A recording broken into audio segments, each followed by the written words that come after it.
형제 여러분 안녕하세요. 오늘은 4월 1일 월요일 하나님을 경외할 때 죄를 이깁니다 라는 제목으로 창세기 39장 1절부터 10절까지를 묵상합니다. 1절 요셉이 이끌려 애굽에 내려가매 바로의 친히 대장 애굽 사람 보디발이 그를 그리로 데려간 이스마엘 사람의 손에서 요셉을 사니라.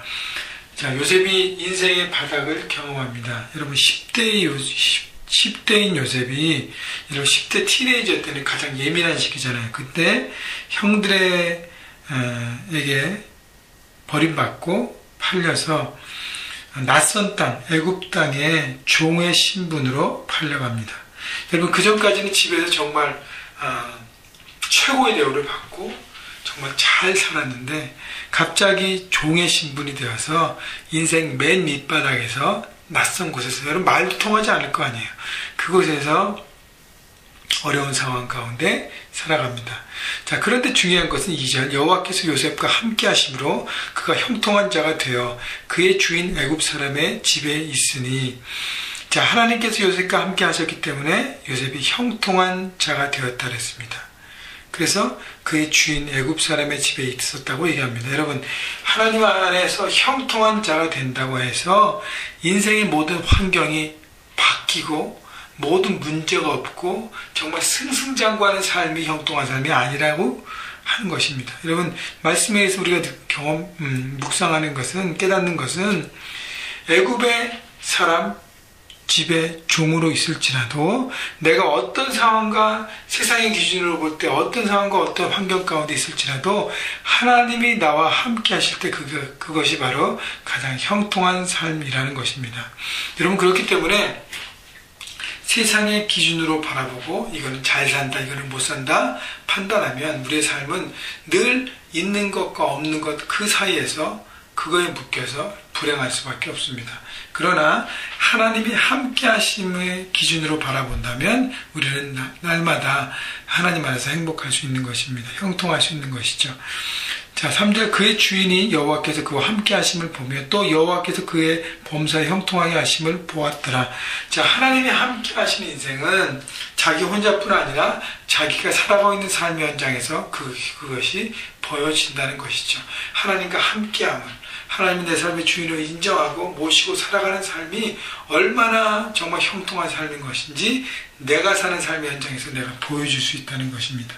요셉은 그래서 비록 종의 신분이었지만 주인에게 하나님의 함께 하신 형통한 삶을 보여주었다는 것입니다. 4절 요셉이 그의 주인에게 은혜를 입어 섬김에 그가 요셉을 가정 총무로 삼고 자기 소유를 다 그의 손에 위탁하니.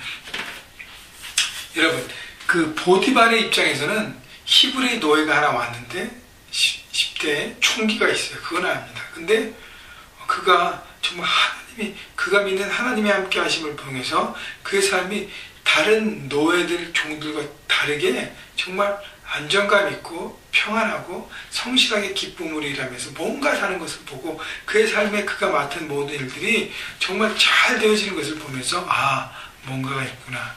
그래서 사랑스러웠던 거죠. 그래서 그에게 은혜를 베풀고 더 중요한 책임을 맡깁니다. 가정의 촉부를 삼고 그 모든 것들을 맡기고 위탁합니다.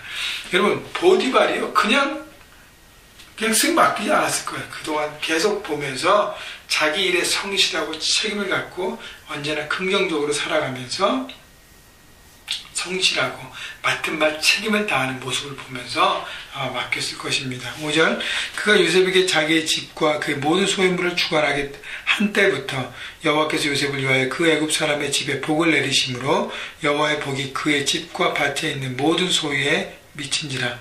하나님께서 요셉에게 복을 주심으로 보디발의 집이 복을 받았습니다. 여러분, 요셉이 하나님이 함께 하심 통해서 축복을 받고 그가 가정의 총무로 일하면서 그를 통해서 보디발의 집이 더 은혜를 받고 복을 받았다는 것입니다. 여러분 세상의 현장에 살아가면서 그런 자신감을 가지세요. 하나님이 내 삶의 주인이라는 것을 우리가 모시고 살아가면서 하나님 내 삶에 축복이 임할 것을 내가 믿습니다. 그래서 복을 누리시고요. 그리고 내가 속해 있는 직장과 또 캠퍼스와 모든 곳이 나 때문에 더 축복받고 복이 임하는 장소와 현장이 될 수 있도록 여러분 그렇게 바라보고 선포하고 나아가십시오. 그래서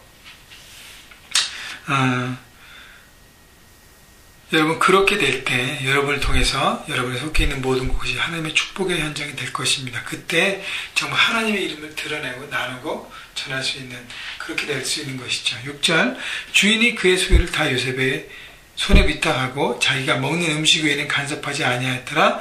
요셉은 용모가 빼어났고 아름다웠더라. 자,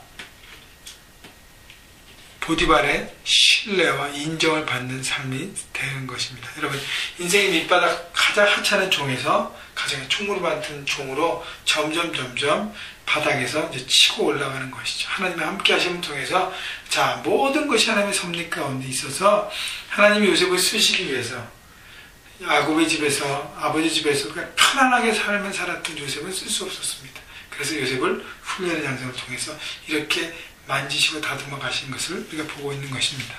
자, 7절, 그 후에 그 주인의 아내가 요셉에게 눈치다나가 동참하기를 청하니. 요셉이 용모가 빼어나고 아름답다 그랬잖아요.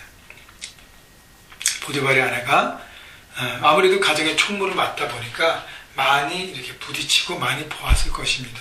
그래서 당시의 주인의 아내는 자기네 집에 있는 종들을 물건 다루시 다뤘기 때문에 아무런 잘못이 아니었어요. 그냥 습관대로 그렇게 했던 것입니다. 그래서 요셉을 유혹했다는 것이죠. 마귀는요, 하나님 안에 우리가 거하려고, 더 하나님 앞에 거하려고 할 때 우리를 유혹해서 넘어뜨립니다. 그래서 여러분, 인생이 잘 되어지고 뭔가 잘 되어질 때 그때 유혹에 빠지지 않을 수 있도록 우리가 늘 깨어서 경성해야 합니다. 8절, 요셉이 거절하며. 자, 요셉은 보디발 아내의 유혹을 거절합니다. 여러분, 요셉이 만약에 보디발 아내의 유혹을 이렇게 덥석 붙잡았다면 여러분, 주인 아내와의 관계를 갖고 자기 신분이 상승될 수 있는 놀라운 기회일 수도 있습니다. 그런데요, 요셉은 거절했습니다. 자기 주인의 아내에게 이르되 내 주인이 집안의 모든 소유를 간섭하지 아니하고 다 내 손에 위탁하였으니 이 집에는 나보다 큰 이가 없으며 주인이 아무것도 내게 금하지 아니하였어도 금한 것은 당신뿐이니 당신은 그의 아내임이라. 그런즉 내가 어찌 이 큰 악을 행하여 하나님께 죄를 지으리까. 요셉이 죄악을 거절하고 유혹을 거절했던 그 기준이 두 가지. 하나는 내가 섬기는 주인에 대한 책임과 의무, 그에 대한 의리였습니다. 그가 나를 믿고 이렇게 세워졌는데 내가 인간적인 도리를 다해야 된다. 두 번째는 내가 당신을 범하면 나는 하나님 앞에 죄를 짓는, 죄악을 범하는 일이 되기 때문에 하나님을 경외하고 하나님을 믿고 의지하고 하나님을 두려워하는 내 삶에 절대 할 수 없는 일이다. 그렇기 때문에 요셉은 거절했습니다. 자, 그래서 단순히 거절만 한 것이 아니라 10절, 여인이 날마다 요셉에게 청하였으나 요셉이 듣지 아니하여 동참하지 아니할 뿐더러 함께 있지도 아니하니라. 자기의 삶에서 그 여인과 접촉되는 모든 부분을 깨닫고 생각하고 그를 떠났다는 것이죠. 여러분, 죄악을 타협하고 같이 있으면 해결될 수 없습니다. 여러분, 끌려갈 수밖에 없어요. 그렇기 때문에 그런 자리조차를 가지 않는 것이죠.